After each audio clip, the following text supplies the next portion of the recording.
नमस्कार, मैं हूँ अर्शी शेख और हेल्प डेस्क में आपका स्वागत है। हेल्थ इज़ वेल्थ, इसी तमन्ना के साथ हम हर हफ्ते आपके लिए लेकर आते हैं आपका फेवरेट शो हेल्प डेस्क, ताकि हेल्दी और फिट रहे आप। आज का एपिसोड बहुत ही इंटरेस्टिंग है। इंटरेस्टिंग इसीलिए क्योंकि आज हम बात करने वाले हैं प्यूबर्टी टू मेनोपॉज के बारे में। हमेशा की तरह आज भी हमारे साथ है डॉक्टर अनन्या दीक्षित। तो डॉक्टर अनन्या, बहुत बहुत स्वागत है आपका। तो डॉक्टर, आज का जो हमारा टॉपिक है वो कहीं ना कहीं हर महिला से जुड़ा हुआ है।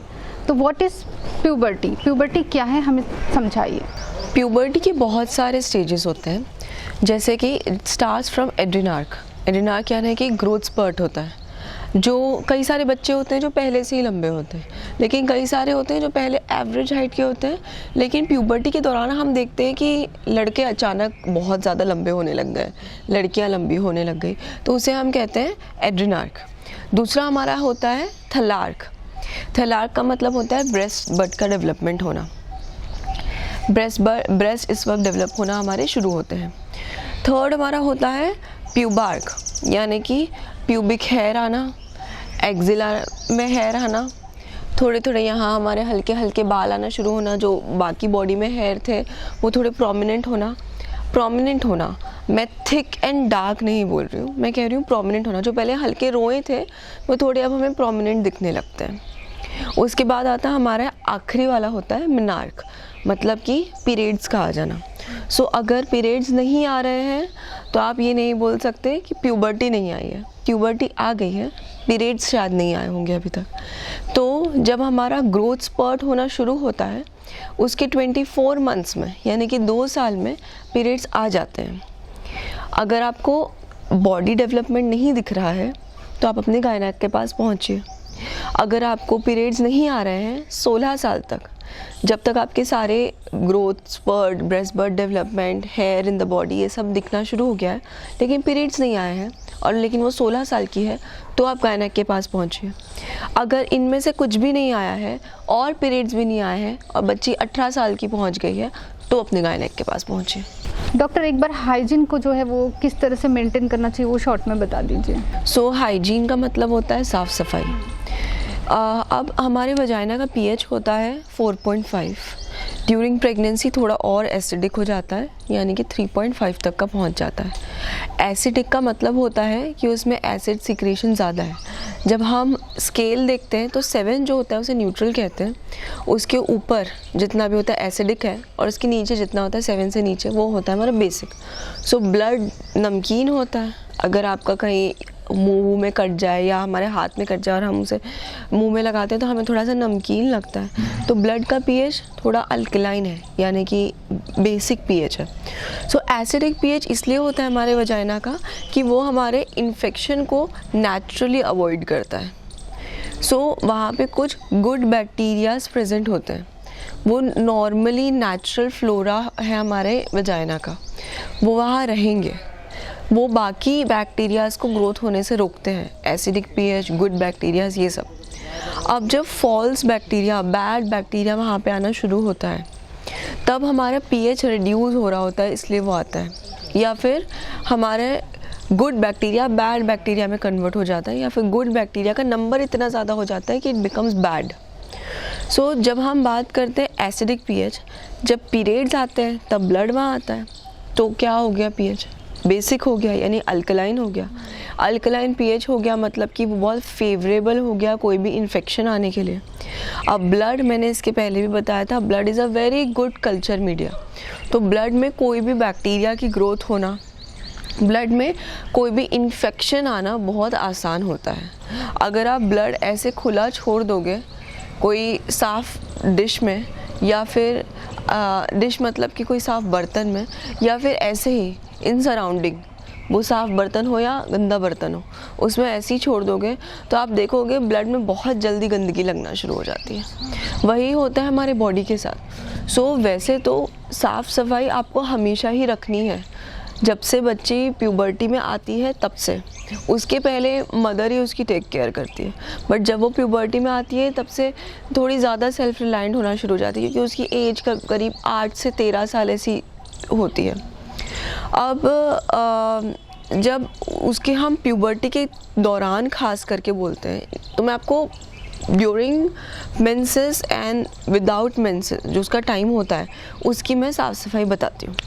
अदरवाइज़ आपको होता है कि आपको दिन में 2 बार धोना है अपने वजाइना को, 2 बार अंडरवेयर चेंज करनी है, अंडरवेयर अपनी कॉटन रखनी है, सैटिन जो भी अदर आपको बहुत ही मुलायम कपड़ा लगता है, जो मिक्स कपड़े होते हैं सिंथेटिक, वो सब मत रखिए, वो एयर को आने जाने को रोकती है। कॉटन अंडरवेयर्स मिनिमल रिएक्शन करता है कॉटन फाइबर, तो वहाँ पे ईचिंग होना, वहाँ पे अक्यूमुलेशन होना हमारे फ्लूइड का, वजाइनल डिस्चार्ज का, ये सब थोड़ा कम रहता है। इसलिए कॉटन अंडरगारमेंट्स पहनने हैं, 2 बार चेंज करने हैं, 2 बार साफ़ करना है। आपको डिस्चार्ज हो रहा हो नहीं हो रहा हो, आपको उस एरिया को साफ़ रखना है 2 बार चेंज करके। जब भी आप साफ़ करें उसको नॉर्मल वाटर से धोएं, उसमें सोप ना लगाएं, उसमें कोई शैम्पू का इस्तेमाल ना करें, उसे घसें नहीं।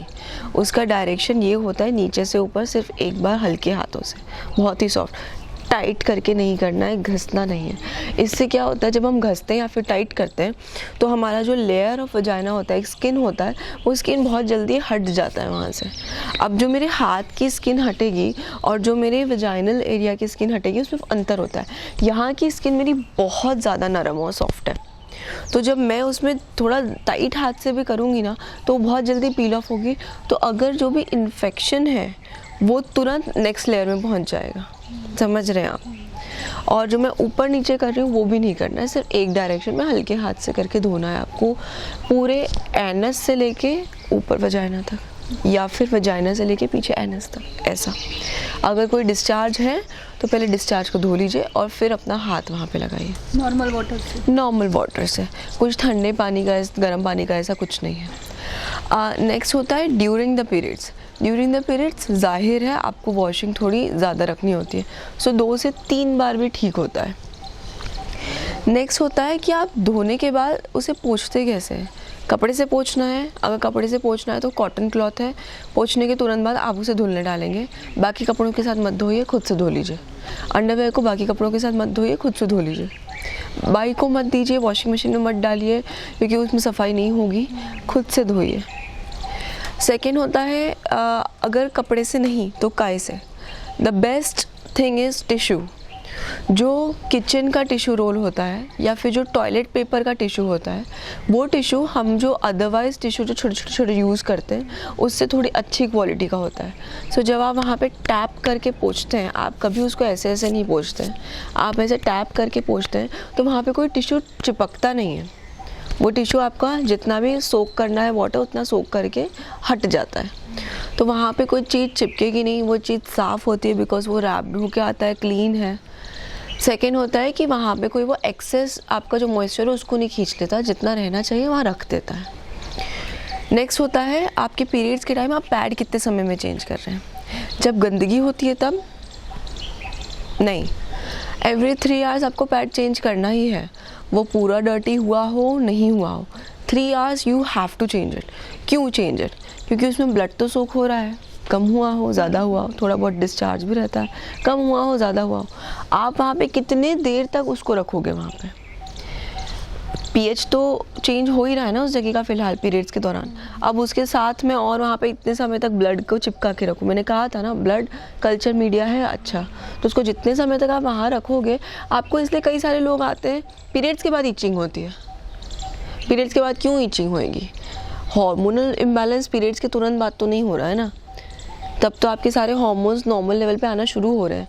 पीरियड्स के जस्ट पहले वो पीक पे आते हैं, ओव्यूलेशन के टाइम में आपके पीक पे चलते हैं। बाकी टाइम क्यों होना चाहिए ईचिंग? बिकॉज आपने उस वक्त हाइजीन नहीं मेंटेन की, तो वो थ्रू आउट द मंथ फिर आपकी ईचिंग चलती है। इसलिए पीरियड्स के दौरान आपको अपने पैड्स बार बार चेंज करने हैं हर 3 घंटे में, क्योंकि वो जो उस वक्त इन्फेक्शन आता है वही आगे फिर खींचता है। नेक्स्ट होता है हमारा कि वहाँ के हेयर को क्लीन कैसे करना है। ये बहुत बड़ा क्वेश्चन है। कुछ लोग बोलते हैं कि उनको वैक्सिंग बहुत अच्छी, पहले मैं बताती हूँ कि वेज कौन से होते हैं। एक होता है हमारा सीजर से क्लिप करो यानी कि काटो, सेकेंड होता है हमारा रेज़र का यूज़ करो मतलब ब्लेड लगाओ, तीसरा होता है हमारे पास ट्रिमिंग करवाओ यानी कि ट्रिमिंग मशीन से करो, चौथा होता है हमारे पास लेज़र, यानी कि डर्मेट ट्रीटमेंट जो हम कराते हैं डर्मेटोलॉजिस्ट के पास जाके, जो लेज़र से यूज़ करते हैं वो होता है। और फाइनल होता है हमारे पास वैक्सिंग करवाना, जो हम पार्लर्स में जाके कराते हैं। सो मैंने अपने इंस्टाग्राम पेज में इसका पोल लिया था कि आपको सबसे बेस्ट मेथड कौन सा लगता है, एंड मुझे ना 50% रिजल्ट आए थे, जैसे 49%, 51% ऐसा। सो वो रिजल्ट में भले ही वो 51% है, but that doesn't signify anything, right, क्योंकि वो 1-2% से ऊपर नीचे क्या ही होता है। सो मुझे उसमें आंसर मिला था 51% लोग वैक्सिंग प्रेफर करते हैं, और बाकी जो 49% लोग होते हैं वो बाकी other modes of treatment prefer करते हैं, जिसमें मोस्ट कॉमन था सिजर का यूज़ करना, और सेकेंड था फेशियल रिमूवल क्रीम का हेयर रिमूवल क्रीम का यूज़ करना।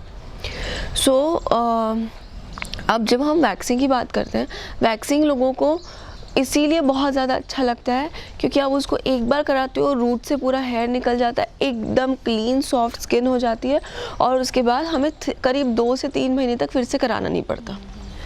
और हेयर रिमूवल क्रीम लोगों को इसलिए अच्छे लगता है क्योंकि उसमें भी पूरे क्लीन हो जाता है, सॉफ्ट रहता है, और तुम्हें नेक्स्ट बार अप्लाई करना पड़ता है करीब दो हफ्ते बाद, एटलीस्ट 2-2.5 हफ्ते बाद। सो 14 डेज़ का आपको फ्री पीरियड मिल जाता है। सीज़र लोगों को इसलिए अच्छा लगता है क्योंकि उससे आपको सिर्फ काटना है, रीग्रोथ जब होती है तो ईचिंग नहीं होती है उतनी ज़्यादा, और आपको हफ्ते भर का ब्रेक मिल जाता है। हफ्ते भर बाद आप फिर से करो, हफ्ते, 1.5 हफ्ते, 2 हफ्ते, ऐसा डिपेंडिंग ऑन ग्रोथ।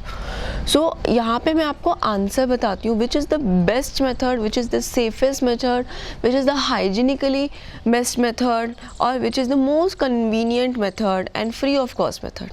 वो है सिजर्स यूज़ करना। सिजर से आप काटो, इसमें आपकी जो स्किन होती है वो नहीं ख़राब हो रही होती है, आप सिर्फ स्किन के ऊपर जो हेयर होता है आप उसको कट करते हो, आप जो रूट से उस तक कुछ टच ही नहीं कर रहे हो, ना ही खींच रहे हो।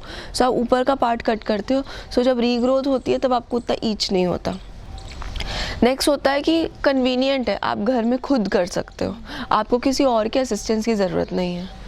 नेक्स्ट है अफोर्डेबल है, आपको सिज़र लाने के लिए कुछ बहुत महंगी प्राइस पे करने की ज़रूरत नहीं है।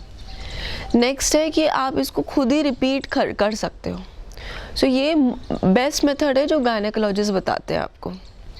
नेक्स्ट सेकेंड बेस्ट जो मैं आपको बताती हूँ वो है लेज़र ट्रीटमेंट। सेकेंड बेस्ट इसलिए क्योंकि उसका कॉस्ट लगता है, और कई सारे लोग कॉस्ट को प्रेफर नहीं कर रहे होते हैं। सो बट फिर भी it is a very good choice if आप अफोर्डेबल हो। लेज़र ट्रीटमेंट के लिए बहुत महंगा नहीं होता है, पहले मैं बता दूं। जितना आप हर महीने वैक्सिंग में डालते हैं अपना खर्चा, टोटल आप करो तो मोटे तौर पे उतना ही आ जाता है। सो लेज़र जो ट्रीटमेंट होता है वो उतना ही सेफ़ होता है। आपको एक स्किन स्पेशलिस्ट आपका कर रहा होता है, सो अंडर सर्वेलेंस हो रहा होता है, उसमें भी साइड इफ़ेक्ट कम होता है क्योंकि आपको थोड़ी भी प्रॉब्लम होती है तो आप तुरंत अपने डॉक्टर को पूछ सकते हो। ये नहीं है कि आप किसी नॉन मेडिको को अप्रोच कर रहे हो, आप एक मेडिको को अप्रोच कर रहे हो। सो थोड़ा ट्रस्ट होता है, कोई भी रिएक्शन आएगा, कुछ भी होगा तो तुरंत उसे मैनेज कर लिया जाएगा। मोस्टली रिएक्शंस नहीं आते हैं। सो लेज़र ट्रीटमेंट होता है। लेज़र ट्रीटमेंट वो हम कुछ उसकी सिटिंग्स लगते हैं एज़ पर द ग्रोथ, जितने ज़्यादा थिक हेयर होते हैं उतना अच्छा रिजल्ट आता है। सो इसलिए प्यूबिक हेयर, एक्सिलरी हेयर, इन सब में उसका ट्रीटमेंट रिजल्ट्स काफ़ी अच्छे होते हैं। इसका कुछ समय बाद आपको ऐसा लगता है कि साल भर में एक ही बार सिर्फ कराना है या 2 साल में एक बार कराना है। एब्सोल्युटली नील नहीं होता, 3 साल 4 साल में एक बार कराना हो सकता है। एब्सोल्युटली जो नील होता है कि इट इज़ हेयर रिमूवल, वो एक थोड़ा मिसकंसेप्ट है। It is here reduction, remove नहीं कर रहा होता है, वो ग्रोथ को रिड्यूस कर करके कम कर देता है। नेक्स्ट हम बात करते हैं हेयर रिमूवल क्रीम्स की। Hair removal creams I do not prefer मेरे पेशेंट्स के लिए क्योंकि उसमें केमिकल्स होते हैं। 1 सेकेंड वो वहाँ की स्किन को डार्क करती है, तो मतलब कुछ वहाँ पे रिएक्शन कर रही होती है जिससे डार्क होती है स्किन। थर्ड होता है कि कई सारे लोगों को उसकी एप्लीकेशन नहीं पता होती। सो कई सारे पेशेंट मेरे पास आते हैं हेयर रिमूवल के बाद बर्न्स लेके, उनके वजाइनल स्किन में बर्न हो जाते हैं। एक्चुअली वैसे बर्न जैसे हमें हाथ में होते हैं और स्किन पीलिंग होती है, बिल्कुल वैसे बर्न, क्योंकि वो सिर्फ क्रीम है, सिर्फ हेयर ग्रोथ जहाँ जहाँ है वहाँ लगाने के। आप एक बार अपना क्लाइटोरिस खोलेंगे, रेबिया मेजोरा खोलेंगे तो वहाँ की स्किन में ग्रोथ नहीं होती है, वो स्किन सॉफ्ट होती है, बस, और कुछ नहीं होता है। नीचे जो वजाइना की स्किन होती है यहाँ पे ग्रोथ नहीं होती है। पीछे जो एनस की स्किन होती है वहाँ ग्रोथ नहीं होती है। ग्रोथ होती है आपकी बाकी जगह पे, एनस को छोड़ के जो बाकी एरिया होता है। तो हमारा जो वजाइना होता है उसमें सिर्फ एक्सटर्नल स्किन में होती है। आप अगर अंदर भी लगा लोगे, क्योंकि बाहर की स्किन फोल्ड होकर ऐसे आती है, आप अगर अंदर भी लगा लोगे तो पूरा बर्न हो जाएगा। एंड कई सारी स्किन ऐसी सेंसिटिव होती है कि उनको नॉर्मल जहाँ पे हेयर होता है वहाँ पे भी रिएक्शन या बर्न्स आने शुरू होते हैं। That is why I don't prefer hair removal creams. वैसे भी यूज़ करने के 2 दिन में तो उसकी हेयर ग्रोथ आ जाती है। नेक्स्ट होता है वैक्सिंग। वैक्सिंग आप जब करते हो तो पूरा स्किन को पील ऑफ करती है। कई बार वो पीलिंग विजिबल होती है, कई बार वो पीलिंग जो होती है वो विजिबल नहीं होती, लेकिन एक फ़र्स्ट लेयर हमारी इरोड होना शुरू हो जाती है, ख़राब होना शुरू हो जाती है। तो जब फर्स्ट लेयर ख़राब होती है तो इन्फेक्शन वहाँ पे आता है तुरंत, क्योंकि वो एक्सपोज हो जाते हैं हमारे फॉलिकल्स। मैंने रूट से निकाला। अब ये जो मेरे हाथ के हल्के हल्के बाल हैं, जो मेरे चेहरे के हल्के बाल हैं, पैरों के बाल हैं, उससे कहीं गुना थिक है मेरे प्यूबिक हेयर और एक्सिलरी हेयर। एक्सिलरी हेयर से कहीं गुना ज़्यादा प्यूबिक हेयर है। सो जब मैं प्यूबिक हेयर को निकालती हूँ तो फॉलिकल तुरंत क्लोज नहीं होता है, उसको टाइम लगता है। तो वो ओपन फॉलिकल एक इन्फेक्शन का सोर्स होता है। अब मैं वहाँ पे ईच कर रही हूँ क्योंकि वो ओपन है, वहाँ पे ईचिंग हो रही है। सेकेंड, जब वहाँ पे ग्रोथ आना शुरू होती है तब वो ना ऊपर की स्किन को पोक करती है, बिकॉज उसको बाहर आना है। और इतने समय में जहाँ पे हेयर फॉलिकल था वहाँ पे एक पतली सी परत आ जाती है, स्किन इवन हो जाती है। तो जब वो हेयर बाहर आना तो पोक करेगा। जितने बार पोक करेगा उतनी बार पेशेंट वहाँ पे ईच करेगा। जितनी बार ईच करेगा उतनी बार इन्फेक्शन आएगा हाथ के थ्रू, उतनी बार वजाइना में भी मैं टच करूँगी। That's but natural. वैसे इन्फेक्शन उस एरिया में फैलता है।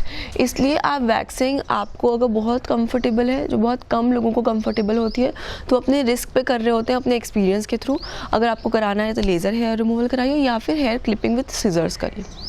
नेक्स्ट होता है, हमने बात किया कि कैसे हेयर रिमूवल करना है, कैसे वहाँ की हाइजीन मेंटेन रखना है। जितना ज़्यादा हेयर ग्रोथ होता है या फिर आपके थाइज़ में, जांघ के एरिया में अगर या फिर ग्रोइन के एरिया में हेयर ग्रोथ है तो वो भी पसीने को बढ़ाता है, वो भी वहाँ के स्मेल को बढ़ाता है, वो डिस्चार्ज को बढ़ाता है। इसलिए क्योंकि गर्म होता है तो वही एसिडिक बीएच का थोड़ा सा चेंज होना होता है। इसलिए इवन हाथ पैर के भी, जो आपके पैरों के बाल है, जांघ के बाल है, उसके आसपास के एरिया उसको छोटा रखिए।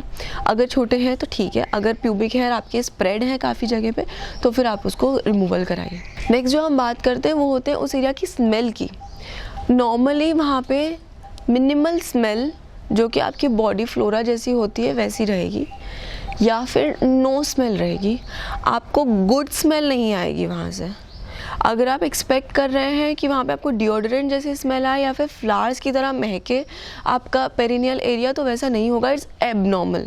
सो आप अगर कोई भी आप साबुन वहाँ अंदर लगाते हो या फिर आप कई बार वहाँ पे परफ्यूम्स, वजाइनल परफ्यूम्स यूज़ करते हो या फिर वजाइनल वॉश यूज़ करते हो या फिर वजाइना के लिए आप कोई अलग पाउडर लगाते हो, तो वो एबनॉर्मल है। आपको पाउडर लगाना है, आप अपने ग्रोइन एरिया यानी कि पैर और जो वजाइना का एरिया होता है उसके बीच में जो एरिया, वहाँ लगाओ। Do not touch your vaginal area, ठीक है, ना ही अंदर डालना है। आपका वजाइना महकने के लिए नहीं बना था। उसका नॉर्मल मैकेनिज़्म ऐसा है, थोड़ा सा भी गंदगी आएगी, डिस्चार्ज आएगा, उसको वो खुद बाहर अपने आप नेचुरली करता है। तो थोड़ा बहुत आपका बॉडी फ्लूइड की जो स्मेल होती है हल्की रहती है। अगर गंदी बास आती है, अगर गंदा पानी जाता है नॉर्मल वाटर के कलर के अलावा, एकदम वाइट कर्डी वाइट है, हरा रंग है, लाल रंग है, ऐसे कोई ब्राउन रंग है, ऐसा रंग अगर आपको जाता है कभी भी तो आप आके दिखाइए। अगर गंदी बास आती है तो आके दिखाइए, ईचिंग होती है आके दिखाइए। अदरवाइज़ वहाँ पे नॉर्मल स्मेल थोड़ी सी रहेगी। वी वॉश वगैरह जो हम मेडिकली आपको प्रिस्क्राइब करते हैं, those we wash and all are use only for that specific duration, जब तक हम बोलते हैं। उसको throughout the month, throughout your ages मत यूज़ करिए। उसको हमने तब दिया था क्योंकि शायद वहाँ कोई इन्फेक्शन आना शुरू हो रहा था और तब नॉर्मल वाटर से नहीं हो जाएगा, तो मैंने आपको एक वजाइनल वॉश दिया था जो मेडिकली टेस्टेड है, जो वहाँ के पीएच को नहीं बिगाड़ता है। लेकिन आप रेगुलरली वहाँ वॉश लगाएंगे तो वो क्या है, इट्स अ सोप फॉर या फिर it's a shampoo for your perineal area, और उसको भी अंदर वजाइना में नहीं डालना होता है आपको, सिर्फ हेयर, जैसे शैम्पू मैंने कहा था वो सिर्फ हेयर तक के होता है, वैसे उसका काम भी सिर्फ हेयर तक के है, उसको अंदर नहीं डालना, रिएक्शन हो जाएगा, ख़राब हो जाएगा स्किन। ये है आपका हाइजीन मेंटेनेंस। अच्छा, क्या टीनेजर कोई प्रेग्नेंट हो सकती है अगर उसे पीरियड नहीं आ रहे हैं तो? ये बहुत ही इंटेलिजेंट क्वेश्चन है, क्योंकि नॉर्मल लोगों में ये है कि बच्चा प्रेग्नेंट नहीं हो सकता अगर उसे पीरियड्स नहीं आए। जैसे मैंने आपको बताया कि इतने सारे स्टेजेस होते हैं और आखिरी स्टेज होता है पीरियड्स आने का, तो वैसे ही पीरियड्स आने के जस्ट पहले ना हमारे अंडे छूटना कुछ लोगों में शुरू हो जाते हैं, तो ओव्यूलेशन कहते हैं जिसे ये आपने कई बार ऐसा जिक्र देखा होगा, मैं ओव्यूलेशन वर्ड काफ़ी बार यूज़ करती हूँ अपने हर सेशन में। सो ओव्यूलेशन शुरू हो जाता है उन लोगों में पीरियड्स आने के जस्ट पहले। सो अगर तब उनका कांटेक्ट आता है तो वो प्रेग्नेंट हो सकते हैं। कैसे? हमारी बॉडी ने, भगवान ने हमें या फिर प्रकृति ने हमें, हमारी बॉडी ने हमें, जैसी आपकी सोच है, हमें स्पेसिफिक नंबर ऑफ़ एग्स के साथ भेजा है। वो specific number of eggs at birth रहते हैं। फिर जैसी प्यूबर्टी आती है हमारे एग्स थोड़े से उनका नंबर चेंज होता है और वो हर महीने रिलीज़ होने के लिए रेडी हो जाते हैं। तो प्यूबर्टी आने मतलब हमारे मेंसेस आने के जस्ट पहले कई बार मैंने जैसे कहा हमारे हार्मोन्स तैयार होते हैं। मैंने आपको फर्स्ट सेशन में बताया था डॉर्मेंट स्टेज में रहते हैं और फिर वो धीरे धीरे बढ़ना शुरू होते हैं, और फिर जब वो गुड अमाउंट में आ जाते हैं तो वो सिक्रीट करना शुरू करते हैं हमारे बाकी हार्मोन्स को, हमारे मेंसेस शुरू होना, ये सब होता है।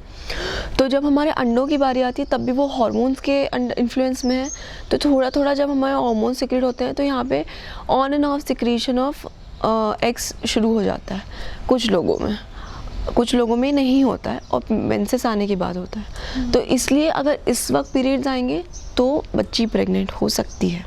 मैम, ये चेंजेस इन प्रेगनेंसी के दौरान जो चेंजेस होते हैं उसके बारे में बताइए। प्रेगनेंसी में हमारे ब्रेस्ट डेवलप होना शुरू होते हैं। देखिए, ब्रेस्ट डेवलपमेंट ने आपको बताया था कि थैलार्क आपके प्यूबर्टी के समय की एक स्टेज है जब आपके ब्रेस्ट बर्ड डेवलप होते हैं, आपकी फुलनेस ऑफ द ब्रेस्ट होती है, आपका निपल और एरियोला कॉम्प्लेक्स यानी कि निपल के आसपास का जो डार्क एरिया होता है, एरियोला कहते हैं उसे, वो पूरा जो एरिया होता है वो डेवलप होता है। निपल थोड़े से बाहर आने शुरू होते हैं, वहाँ पे जो छोटे रोए होते हैं आपके एरियोला में, उसे हम मोंटगोमेरी ट्यूबरकल कहते हैं, वो डेवलप होते हैं। ये सब आपके ब्रेस्ट चेंजेस होने शुरू होते हैं। अब प्रेगनेंसी के दौरान इन ब्रेस्ट का थोड़ा डक्ट साइज़ बढ़ती है अंदर मैंने आपको अपने बताया था पहले भी कि हमारे ब्रेस्ट में अंदर ऐसी पाइपलाइन टाइप का होता है। हमने अपने ब्रेस्ट फीडिंग वाले चैप्टर में से कवर किया था। उन ऐसे पाइपलाइन होता है जिसमें से मिल्क सिक्रीट होता है और फिर वो निपल से बाहर आता है। ऐसी कुछ पाइपलाइंस होती हैं जिसे हम कहते हैं लिम्फेटिक्स। ये लिम्फेटिक्स का काम होता है साफ़ करना, सफाई करके उसे लिम्फ नोड की तरफ भेज देता है, ये उसका रेगुलर काम होता है। सो अगर थोड़ा बहुत भी इन्फेक्शन या फिर फॉरेन बॉडी ग्रोथ होना शुरू होती है वहाँ पे, तो हमारे लिम्फेटिक्स का काम होता है कि उसे साफ़ करो और पीछे की साइड फेंक दो टूवर्ड्स द चेस्ट। ऐसे साफ़ करके पीछे जहाँ पे भी लिम्फ नोड है उनके पास वहाँ पे फेंक दो। मिल्क सिक्रीशन उल्टा होता है, बाहर की साइड टूवर्ड्स द निपल चले जाए। तो इसलिए इस वक्त आपके ब्रेस्ट जब प्रेगनेंसी के वक्त ग्रोथ होती है तो उसके ब्रेस्ट का साइज़ थोड़ा और बढ़ता है, डक का साइज़ इंक्रीज़ होता है और आपका जो निपल होता है वो थोड़ा और प्रोमिनेंट होना शुरू हो जाता है।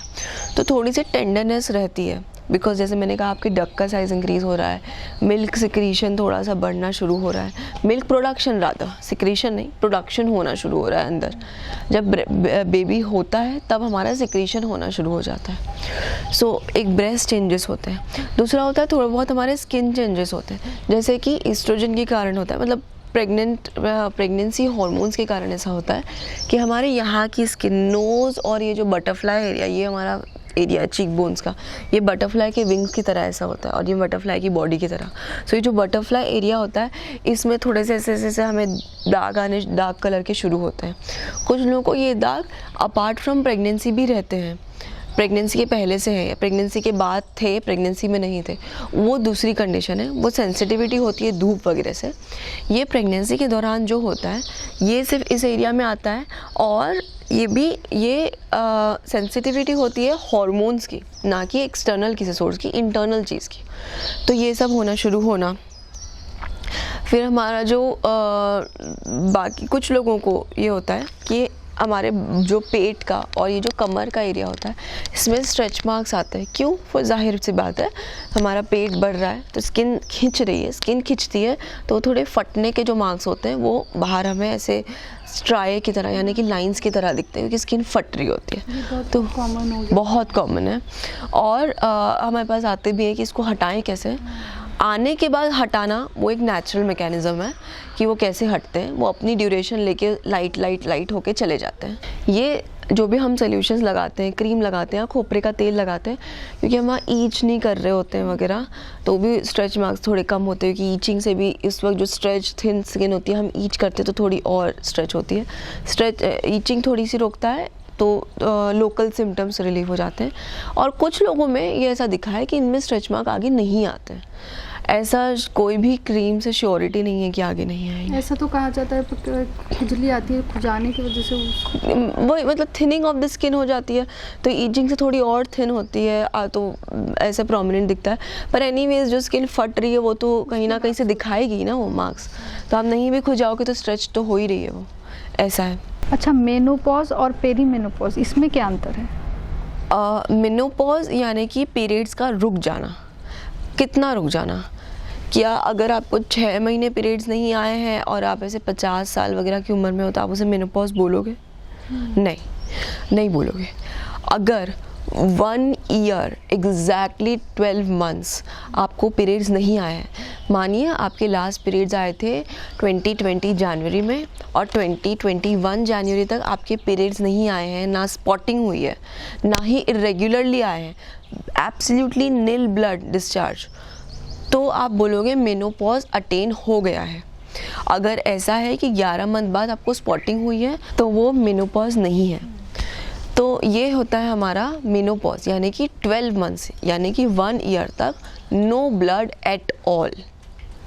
अगर आपको मेनोपॉज अटेन करने के बाद में कभी कभार स्पॉटिंग हो जाती है और आप ये सोच रहे हो अभी तो बंद हुआ है ना, जनवरी में ख़त्म हुआ है, मेनोपॉज अटेन हुआ है तो फरवरी में थोड़ी सी आ गई तो कुछ नहीं है, नो।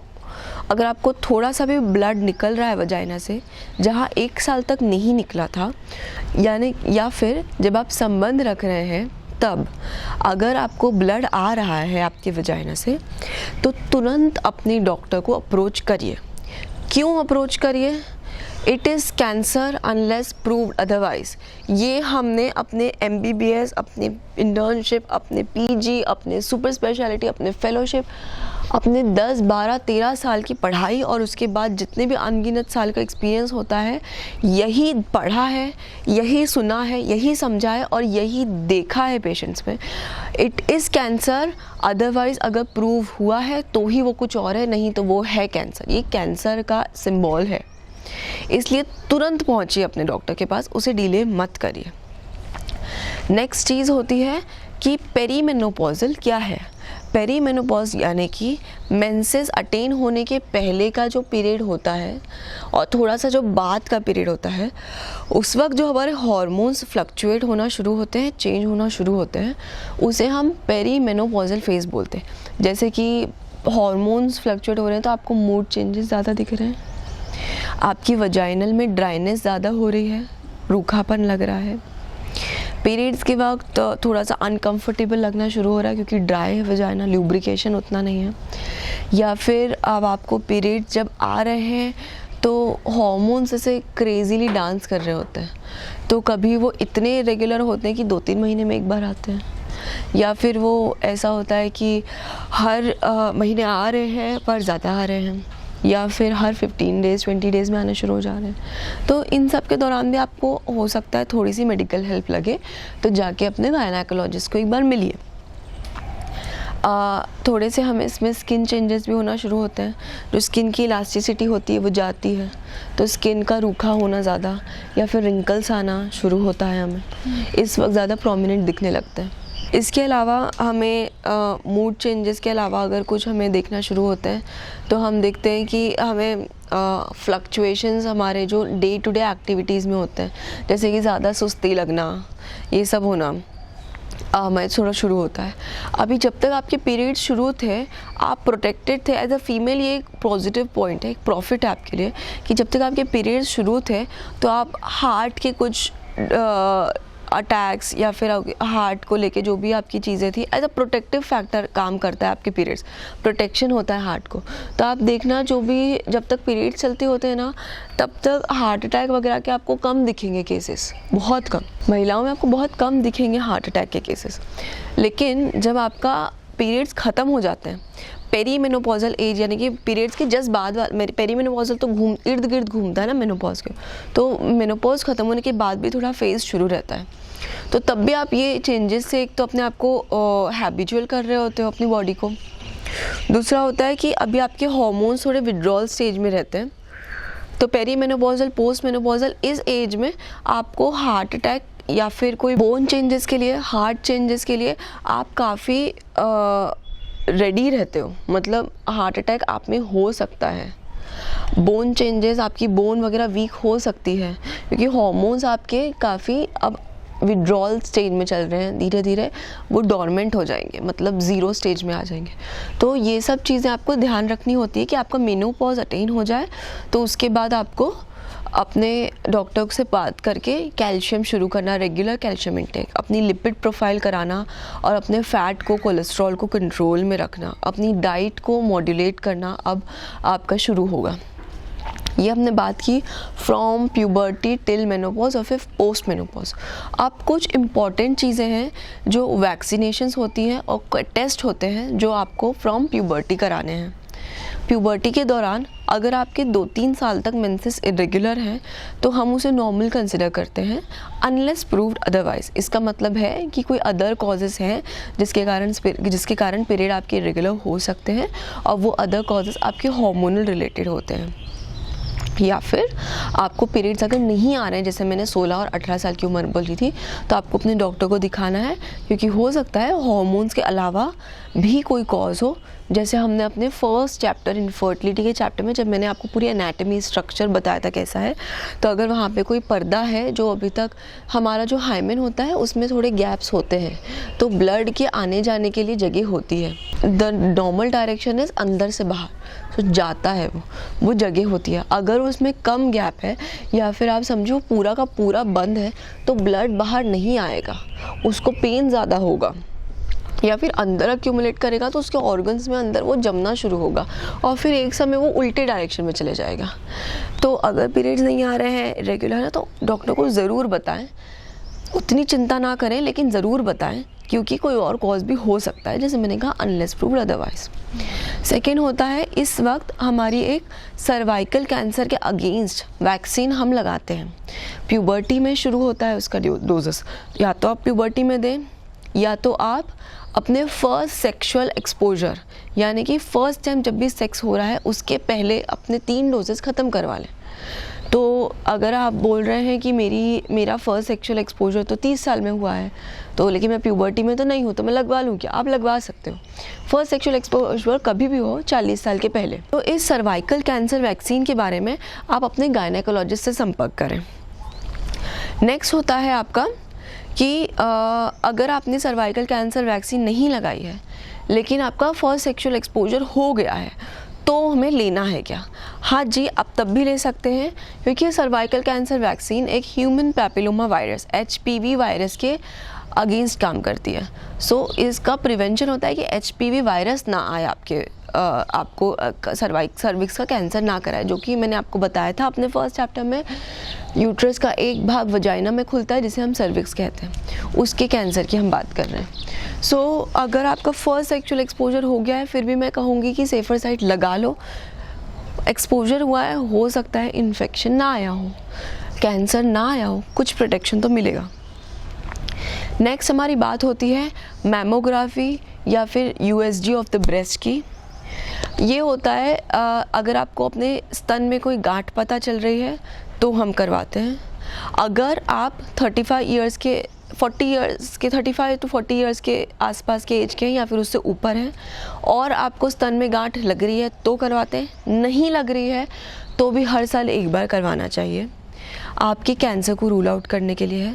अगर आपके फैमिली हिस्ट्री में ब्रेस्ट कैंसर का कोई हिस्ट्री रही है तो हम आपको बोलते हैं कि इसे कराओ ही कराओ। अगर आपकी उम्र 35 से कम है, 30 से कम है या फिर प्यूबर्टल स्टेज में जब आपके ब्रेस्ट बड्स डेवलप हो रहे हैं तो ब्रेस्ट ना तब ग्लैंडुला होता है, अगर आप छुओगे तो आपको हल्की हल्की से गठाने लगेगी, तो उन ब्रेस्ट में हम सोनोग्राफी यानी कि USG ऑफ द ब्रेस्ट करते हैं। सेकेंड होता है आपको अपनी ब्रेस्ट एग्जामिनेशन खुद करना शुरू करना है। जैसे ये हमारा ब्रेस्ट है, निप्पल एरियोला का एरिया है तो, और ऊपर आपकी कॉलर बोन है, ये वाली बोन। तो आप अपने मन में डिवाइड करिए कि एक सीधी लाइन आ रही है निप्पल से और एक आड़ी लाइन आ रही है, तो आपका ब्रेस्ट 4 क्वाड्रेंट्स में डिवाइड हो जाएगा। अपने ये वाले पार्ट से नहीं, ये वाले पार्ट से फील करना शुरू करिए कि कहीं कोई लंप है क्या। फिर एक बार प्रेस करके देखिए कोई डिस्चार्ज है क्या, कोई स्किन में चेंजेस हो रहे हैं क्या, कोई गर्म हो रही है क्या उस ब्रेस्ट की स्किन या उस एरिया की skin compare to other breast, या फिर वहाँ पे कोई रेडनेस हो रही है क्या, या फिर जैसे हम ऑरेंज की स्किन कहते हैं वो स्किन ऐसी पकड़ स्किन रहती है ना, ऐसे अलग ऐसे खुरदुरी सी स्किन रहती है, वैसी स्किन हो रही है या पोर्स रहते हैं, वो वाली स्किन है क्या। ये बहुत सारे चेंजेस हैं जो आपको देखने हैं। प्रेगनेंसी के दौरान थोड़ा सा ब्रेस्ट डिस्चार्ज होता है, वो इधर वाटरी होता है या फिर मिल्की वाइट होता है, ऐसा डिस्चार्ज होता है। अगर और कोई रंग का आपको प्रेगनेंसी के दौरान डिस्चार्ज आ रहा है प्रेगनेंसी के बाद तो कंसल्ट करिए। ये हो गया आपका ब्रेस्ट केयर। हमने देख ली पेरिनियल केयर, हमने देख लिया वैक्सीन। नेक्स्ट चीज़ होती है मेनोपॉज। मेनोपॉज के पहले अगर आप 35 ईयर्स के ऊपर हैं, मेनोपॉज आया हो या ना आया हो, एज 35 ईयर्स से अगर ऊपर है तो हम आपका पैप स्मीयर टेस्ट करते हैं। पैप स्मीयर टेस्ट जो होता है PAP, आप इसके बारे में गूगल सर्च कर सकते हैं। पेपेनिक्लाउ नाम के एक साइंटिस्ट ने इसे इन्वेंट किया था, उसके नाम से इसे टेस्ट दिया गया है। पेपेनिक्लाउ जो स्मीयर होता है, पैप स्मीयर टेस्ट, वो आपके सर्विक्स का बिल्कुल पेनलेस प्रोसीजर है, OPD में कर सकते हैं, कोई एनेस्थेशिया की ज़रूरत नहीं है। आप आराम से टेस्ट करा के घर जा सकते हो उठ के, ऐसा नहीं है कि आपको लेटे रहना है, आप उठ नहीं सकते हो। हम आपके सर्विक्स को विजुलाइज करते हैं, एक कोई सब्सटेंस से हम आपकी स्किन को थोड़ा सा नीचे करते हैं जो कि बिल्कुल पेनलेस होता है, ऐसे नीचे करते हैं, हमें पीछे सर्विक्स दिखता है। सर्विक्स में जो एक एरिया रहता है, जंक्शन रहता है, जहाँ पे 2 एपिथेलियल चेंजेस यानी कि स्किन का थोड़ा सा चेंजेस होता है, वो वाले जंक्शन से मैं एक ऐसे जॉनसन बेबी बर्ड जैसी एक बर्ड होती है, उससे मैं एक स्मीयर ले लेती हूँ और फिर उसको मैं भेज देती हूँ आपके पैथोलॉजिकल टेस्ट के लिए, या तो स्लाइड में करके या तो वैसा का वैसा स्मीयर।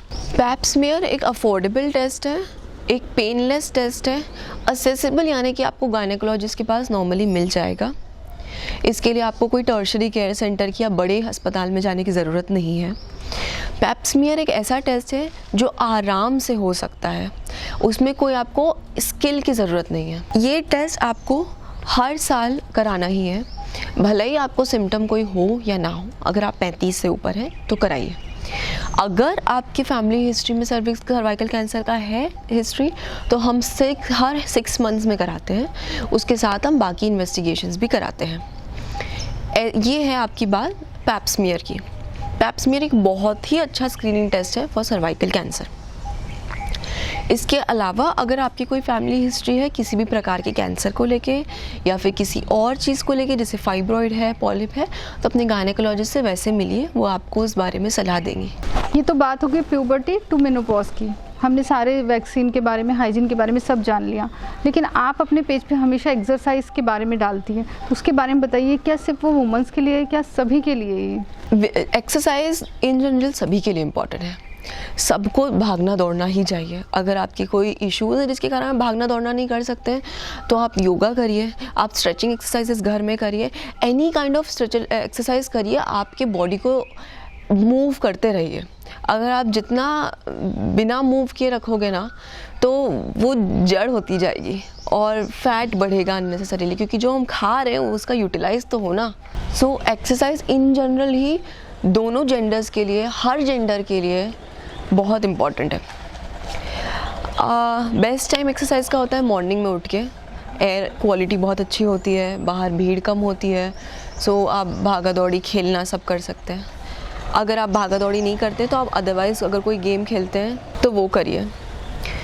मैं विमेन के लिए अलग से स्ट्रेस इसलिए करती हूँ क्योंकि हमारा जो इंडियन सिनेरियो है उसमें विमेन उतना इन्वॉल्व नहीं होती है खुद की हेल्थ के लिए, अनलेस उसकी शादी होने वाली हो तब, या फिर एकदम ही कोई हेल्थ क्राइसिस उसके ऊपर आ पड़े और फिर उसके ऊपर डॉक्टर एकदम पड़ जाए कि आपको करना ही करना है वेट रिड्यूस, तब। अदरवाइज़ नॉर्मली वो अपनी हेल्थ की केयर नहीं करेगी कि रूटीनली करें। सो इसलिए मैं विमेन के लिए अलग से बोलती हूँ हमेशा कि आपको एक्सरसाइज करनी चाहिए। आपका घर का रोज़मर्रे का काम इतनी सिग्निफिकेंट एक्सरसाइज नहीं होती है, आपके मूवमेंट्स उसमें सारे नहीं होते हैं फ्री। सो उसके अलावा भी बहुत सी एक्सरसाइज आपको करनी चाहिए। ब्रीदिंग एक्सरसाइज आपको करनी चाहिए, रनिंग एक्सरसाइज आपको करनी चाहिए। अगर आप स्विमिंग प्रेफर करते हैं तो स्विमिंग तो ऑल राउंडर है, उसमें सभी कुछ आ जाता है। साइकिलिंग वगैरह में सिर्फ लोअर बॉडी की एक्सरसाइज होती है, बट स्विमिंग में पूरी बॉडी की एक्सरसाइज होती है। It's a complete exercise. So अब है क्वेश्चन कि एक्सरसाइज कब से करनी चाहिए? जब आपका मेनोपॉज अटेन होने वाला हो, यानी कि पेरीमेनोपॉजल पीरियड से नहीं, एक्चुअली आपको हर एज में शुरू से करनी चाहिए, बचपन से। बचपन में ग्रोथ के लिए इंपॉर्टेंट होता है, मसल मास अच्छा बन रहा होता है, बोनी डेवलपमेंट अच्छा रहता है, ग्रोथ आपकी बॉडी ओवरऑल ग्रोथ अच्छी रहती है। Exercise is good for your mental health also. Second होता है कि आप प्रेगनेंसी के समय हम आपको अलग एक्सरसाइज बताते हैं कि किस तरीके की एक्सरसाइज आपको इस वक्त करनी चाहिए जो आपको जर्क ना लगे, आपके लिए नुकसान ना हो, उल्टा फ़ायदेमंद रहे। आपकी जो कमर की जो मसल्स हैं उनको किस तरीके से रिलीव करे, खोले, वो हम तब एक्सरसाइज बताते हैं। नेक्स्ट एक्सरसाइज होती है हमारी पेरीमेनोपॉजल। अगर आपने कभी नहीं की तो अब तो एटलीस्ट करना शुरू कर दो, ऐसा है। पेरीमेनोपॉजल एज से आप शुरू कर दो अपनी एक्सरसाइज करना, ध्यान देना। सो इसके पीछे ना मैं एक कहानी बताती हूँ। मैं हमेशा से स्पोर्ट्स पर्सन थी, मैं भागा दौड़ी करती रहती थी स्कूल वगैरह में, लेकिन वो तो हर बच्चा करता है ना। तो जैसे जैसे मैं बड़ी होती गई, मैं जब MBBS से मैंने एंट्री ली तब मेरी काफ़ी कम हो गई एक्सरसाइज। जो नॉर्मल अपना चलना होता है वो सब चलना या फास्ट चलना, सिर्फ इतना ही रहा। ऐसे रेगुलरली भागना या एक्सक्लूसिवली अपने लिए कुछ करना वो मैंने नहीं किया था। बैडमिंटन खेलना वगैरह बहुत ही रेयर था, तो उसको तो कंसिडर भी नहीं करते एक्सरसाइज कि आप कभी कभार जाके अगर मैच खेल लेते हो तो। सो मेरा ये सब छूट गया था, PG तक छूट गया था। तो करीब मैंने अपनी ज़िंदगी के 10 साल तक कुछ नहीं किया था। मिनिमल भागना जो होता है वो बहुत मिनिमल आंगन में। जब मैं अपने फेलोशिप में गई तो मेरी जो वहाँ पे टीचर थी उन्हें कैंसर था एंड वो कीमोथेरेपी ले रही थी उस वक्त, उनके सब प्रकार के ट्रीटमेंट शुरू थे। उस दौरान कोलैप्स हुई, उनको CPR देके उनको वापस ज़िंदा किया गया 3 बार। 2 से 3 बार उनकी बॉडी सेप्टिसीमिया में गई, मतलब कि आपको अपनी बॉडी में इन्फेक्शन रेट ज़्यादा हो गया और आपके पास उतना फाइटिंग मैकेनिज़्म नहीं है। वो उनके सारे बाल जा चुके थे पहले कीमो के बाद, और उनको जो कैंसर था कोलेंजियोकार्सिनोमा जो है वो रेयर कैंसर है और लीथल कैंसर है, मतलब कि बहुत गंदा कैंसर है। उसका रिकवरी रेट अच्छा नहीं है, उसमें प्रोग्नोसिस अच्छा नहीं मिलता है, बहुत कम प्रतिशत लोगों को मिलता है। और जब उनकी कैंसर की स्टेज पता चली, वो ऑलरेडी स्टेज 3 स्टेज 4 पे थे, उनके बोन्स तक पहुंच गया था पूरा कैंसर, बाकी एरिया के पीठ वीठ में हर जगह, एंड उनको 0 सिम्टम्स थे। वो कैंसर जो अपना डिटेक्ट करने गई थी तो उन्हें कोई सिम्टम्स नहीं हो रहे थे। उनके घर वाले उन्हें 3-4 साल से बोल रहे थे कि मम्मी कोई सोनोग्राफी नहीं कराई तुमने, कोई ब्लड टेस्ट नहीं कराया तुमने अभी तक, नॉर्मली कराते रहना चाहिए हर साल, तुम्हें नहीं हो कोई प्रॉब्लम तो भी thyroid, liver, kidney, normal complete blood count, ये सब हमें कराते ही रहना चाहिए। और अगर डिजीज़ है तो उसके स्पेसिफिक का जो एक मार्कर होता है वो भी अलग से कराओ। सो ये सब तुमने कभी नहीं कराया, अरे कराओ। And she was not doing it. उनको था कि क्या ज़रूरत है, कुछ प्रॉब्लम नहीं है, मैं रेगुलरली अपना OPD वगैरह सब अटेंड कर रही हूँ, OTs कर रही हूँ। और at the age of 65 years वो 10 किलोमीटर भागती थी एवरी डे। आप इमेजिन कर सकते हो, 65 साल की एक लेडी भाग रही है, स्विमिंग कर रही है, स्क्वाट्स कर रही है, सब चीज़ उठक बैठक वगैरह सब कर रही हैं वो। और उसके बाद वो अपनी OPD अटेंड करती थी, OTs सारी करती थी, इवनिंग में क्लास लेती थी हम लोगों की, एंड रात में फिर से अपना नॉर्मल जो भी रूटीन होता है, ध्यान लगाना वगैरह, वो सब करती थी। उनके यहाँ का ये रूटीन था कि जो भी बच्चे फेलोशिप के लिए जाते हैं उन सबका वो भगाती थी, पूरी टोली लेके भागती थी। अभी तो लॉकडाउन में ये सब नहीं हो रहा था, लेकिन ये रूटीन था, हम सबको पता था कि वहाँ जाना है तो अपने एक्सरसाइज शूज़, एक्सरसाइज पैंट्स लेके ही जाना है। जब उनको कैंसर पता चला, वो अपने रूटीन काउंट के लिए गई थी कि बच्चे फोर्स कर रहे थे उनके कि तुम क्यों नहीं करा रहे हो, और उनके रैंडमली एक छोटे बच्चे ने बोला यार मम्मी करा लो ना, and she got very emotional कि अरे मेरे छोटे बच्चे ने भी बोल दिया, मैंने नहीं किया अभी तक। उन्होंने कराया, और जैसे उनके ऊपर प्रोब रखा तो पता चला एक पार्ट ऑफ द लिवर पूरी तरीके से इन्वॉल्व है, 10 बाय 10 सेंटीमीटर का इतना बड़ा उसमें ट्यूमर आ गया है। उनका स्कैन किया, पेट स्कैन, तो पता चला पूरी बॉडी में वो फैल चुका है, एंड नो सिम्टम्स। उनकी लिवर प्रोफाइल ब्लड रिलेटेड जो थी वो अभी भी एब्सोल्युटली नॉर्मल थी। डॉक्टर्स हैरान थे कि कैसे इतने अच्छे से लिवर फंक्शन कर रहा है, other part of the liver function कर रहा है, लेकिन कुछ तो चेंजेस आने चाहिए। अरे नहीं आए तो कुछ बॉडी में तो चेंजेस लगनी चाहिए, कमज़ोरी लगनी चाहिए, कुछ तो लगना चाहिए। इतना अच्छा रेजिस्टेंस कैसे आया? बिकॉज उन्होंने थ्रू आउट हर लाइफ उन्होंने अपनी डाइट एकदम हेल्दी रखी, उन्होंने अपनी हैबिट्स एकदम अच्छी रखी, उन्होंने अपनी एक्सरसाइज इतनी सही रखी। वो खुद बोलती है कि मैं एकदम ना इसे टेकन अबैक हो गई थी जब पता चला इतना गंदा कैंसर है, क्योंकि मैंने पूरी ज़िंदगी में ऐसी कोई दवाई नहीं खाई जो मेरे लिवर को ख़राब करे। मैंने कभी दारू नहीं ली, मैंने सिगरेट नहीं ली, मैंने कोई ड्रग्स नहीं किए, कभी कोई ऐसा काम नहीं किया जिससे मेरा लिवर अफेक्ट हो। तो ये क्यों अफेक्ट हुआ? इतना सब करने के बाद मैंने कभी किसी का बुरा नहीं किया, मेरे कर्म अच्छे रहे, मैं तो लोगों के फ्री ट्रीटमेंट करके कैंप वैम्प लेके सबका अच्छा करती, तो मेरे साथ ये क्यों हुआ? ये एक थोड़ा टेकन अबैक हुई वो। बट देन यू सी ना, उनके हैबिट्स के कारण उनको फिर से ये मिला। उन्होंने 16 कीमोथेरेपी के सेशंस किए हैं। कीमोथेरेपी करने के बाद 1 हफ्ते का जो पीरियड होता है ना उनका, उस पीरियड के बाद वो तुरंत वापस से अपने एक्सरसाइज शुरू कर देती थी, एंड वो हमको अपडेट करती थी कि आज मैं इतने किलोमीटर भागी हूँ, उसके बाद इतना मैंने स्विमिंग किया है, वाटर एक्सरसाइजेस ये की हैं, आज मैंने बच्चों की क्लास ली है, मैंने ओपीडी आज पूरी कंप्लीट की है, ऐसे। जब वो एकदम ऐसे उस पीरियड में होती थी ना कि बॉडी में बिल्कुल भी आज कीमोथेरेपी के बाद अभी बिल्कुल भी नहीं बचा है इम्यूनिटी, और उनको ऐसे बहुत सारे लेयर्स ऑफ पर्दों के बीच में रखा गया है जिससे नॉर्मल एयर भी उन तक पहुँचेगी तो उनको इन्फेक्शन हो जाएगा, ऐसा है। तब वो सिर्फ एक्सरसाइज नहीं करती थी, बाकी पूरे टाइम उन्होंने किया। आज उन्होंने 16 कीमोथेरेपी के सेक्शंस करने के बाद शी इज़ गुड। उनका रिजल्ट ऐसा मिला है जो कोलेंजियोकार्सिनोमा में एक्सपेक्टेड नहीं है। वो एक भी बार बेड रिडन नहीं रहे। वो जब उनको हॉस्पिटलाइज करते थे आईसीयू वगैरह में, तब भी वो ऑनलाइन क्लास लेती रहती थी कंप्यूटर में। हमने उनकी सेंट्रल लाइन के साथ, मास्क के साथ पूरी क्लासेस की हैं, साथ बाजू में सलाइन लगी है, ऐसी क्लासेस हमने उनके साथ की हैं बैठ के।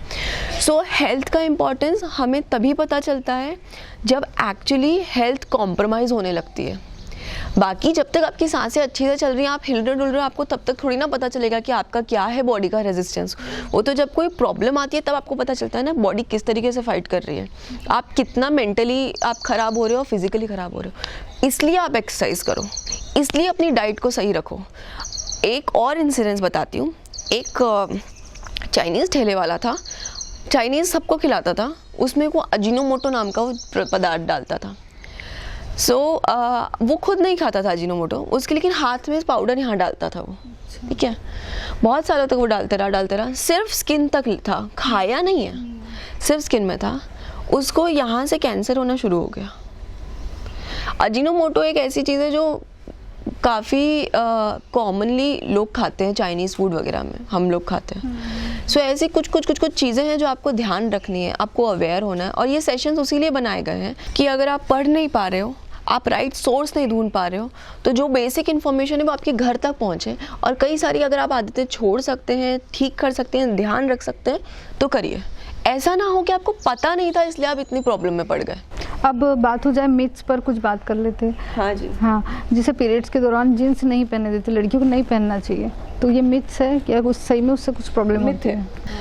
इसके लेकिन पीछे एक रीज़न है। रीज़न ऐसा है कि मैंने आपको जैसे बताया कि कॉटन इनरवेयर पहनिए, पैड्स हर 3 आवर्स में चेंज करिए, सोर्स ऑफ इन्फेक्शन बढ़ता है वहाँ पे डिस्चार्ज से। एक और चीज़ है कि वजाइना जो है उसमें एयर आती जानी रहनी चाहिए, मतलब कि आप जो भी अंडरगारमेंट्स पहनो उससे एयर रेगुलरली पास होनी चाहिए।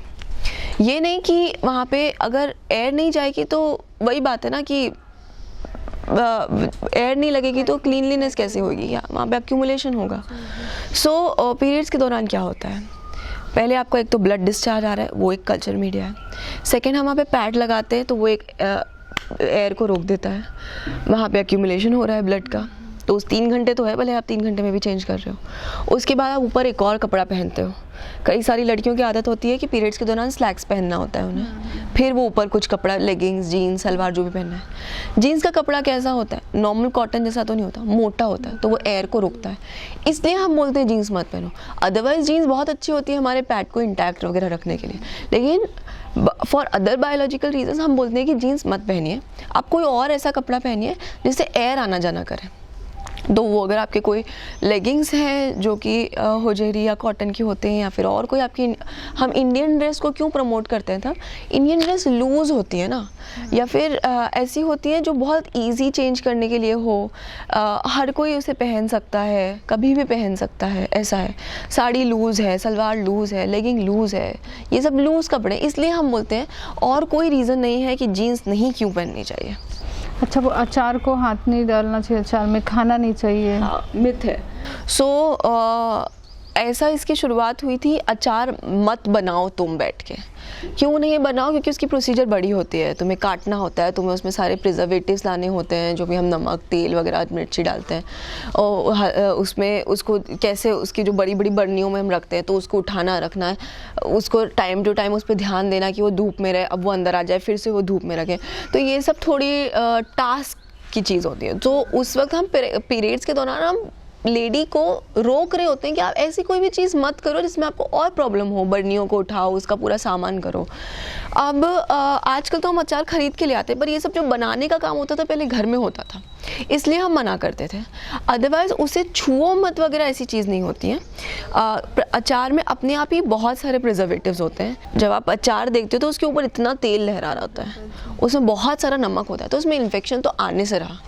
अब आप गंदे हाथ लेके अगर जा रहे हो तो इन्फेक्शन, फंगस तो लगती है अचार में, कोई भी चीज़ में खराबी होती है।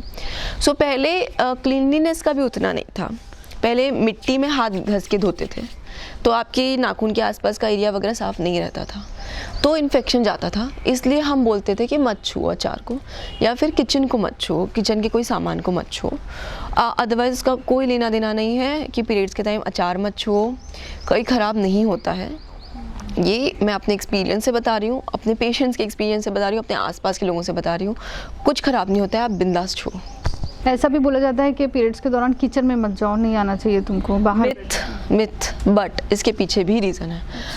अब हमारे पास माइक्रोवेव है, अवन है, मिक्सी है, फ्रिज है, सो हर चीज़ का स्टोरेज, हर चीज़ का बनाना, काटना, कूटना बहुत ही सहूलियत से भरा हो गया है। हमें खुद कुछ नहीं पीसना होता है, हमें फ्रिज में अगर हम नहीं रख सकते तो उसकी स्टोरेज के लिए हमें ठंडा माहौल कर, गीले कपड़े में करके उसे अलग मटके में रखना, ये सब नहीं करना होता। पानी अगर लाना है तो हमें फ्रिज या वाटर कूलर से निकालना होता है। इन सब का उल्टा होता था पहले। किचन का काम, पानी लाना वगैरह किचन के काम में आता है। सो पानी लाने के लिए तुम्हें दूर कुएं में या फिर दूर नल में या फिर दूर कहीं नदी के पास जाना होता था।